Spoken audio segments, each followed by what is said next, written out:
Hello everybody, welcome to the Wonky Angle, where I talk about electronic music, both new and old. And today I'm talking about the second album from Rumpistol, Mere Rum. Okay, so this is gonna be a short one. After a fairly promising debut that introduced Rumpistol to the world and showed his fairly low-key and warm blend of IDM, I guess he decided to follow it up with a project that would up the ante in some way, try to put together mixes that were more detailed and had more instrumental muscle. Rather than on the debut, where every track felt like they each added one interesting flavor of their own, all the tracks were going to have more interesting flavors. All the tracks would rapidly switch from buzzing electronics to guitar plucking to saxophones and kalimbas and plinking bell sounds and whatever else happened to be around. Unfortunately, I don't think the project as a whole was made stronger as a result. It kinda led to an experience that was much sameier than the debut. The general mood and vibe is roughly the same as his debut, very low-key, not going out of its way to grab your attention. If anything, doing the opposite. Maybe a little sunnier this time, but not by a huge amount. And while I suppose it may have ended up more technically impressive, this album just totally blends together and falls in the background for me. I like the debut better as it was easier to tell tracks apart from each other, and not to say you can't also do that here, that there are still plenty of cool ideas all around. And I'm hardly asking for the project to be catchy, as this kind of music doesn't necessarily need that, even if it does help with memorability a lot, but yeah, this was a fairly ephemeral one. I guess I can get into the individual tracks then. There are still definite standout moments here worth highlighting and still making the project worth the listen. I'll say out of the 8 tracks here, 3 stood out more in my mind as being especially memorable and engaging. GT was pretty consistently a favorite. It was the closest track to having a proper hook. It sounds amazing with all its layers of kalimbas, bells, and flanging guitars. Develops a pretty strong and compelling groove out of its 6/8 time and bouncing IDM tones. But if that wasn't my favorite, then the other big contender for best track here was the closer, Vuggelise, which has this much more fast-paced drum and bass flavor to it, and it's maybe strings, maybe synths quickly plucking away and making a really refreshing and soaring feel. Also really like all the harmonica melodies all over this one. They do add an interesting old-timey, Professor Layton-y flavor alongside the otherwise light and upbeat mix of plinking bells and break beats. The track may be marked as being 11 minutes long, and given this is from the mid-2000s, it should be no surprise to hear that that's because there's a silence in the hidden track at the end.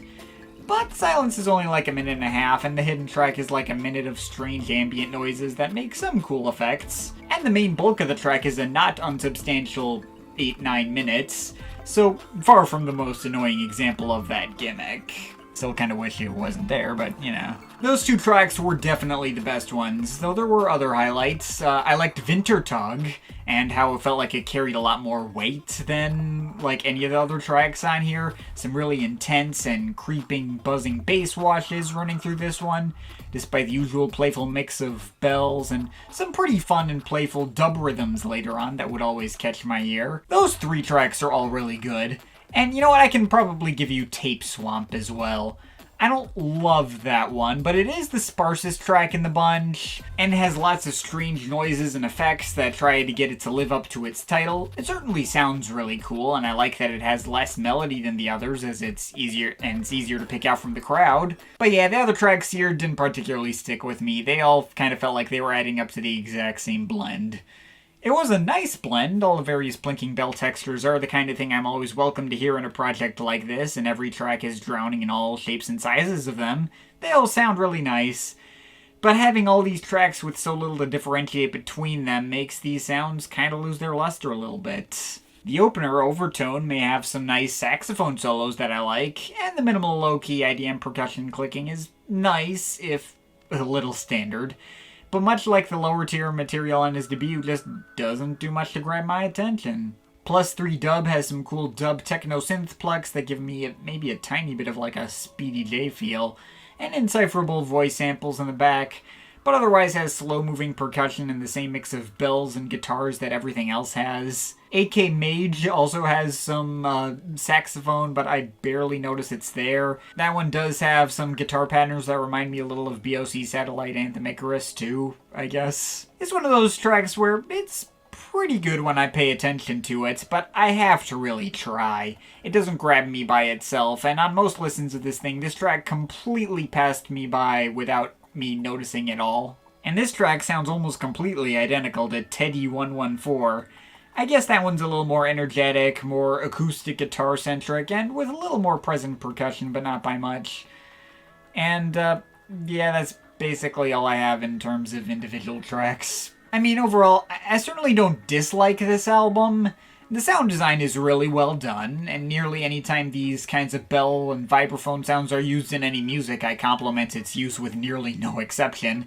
It's a common theme on this channel that I'm a sucker for vibraphones, but this one still mostly just left me cold. The sound design and instrumentation only takes this thing so far. The trouble is that it's all being applied to a mix that otherwise doesn't convey much of any emotion, aside from mild, pleasant contentment. It's just background music, and rather static and dull background music at that.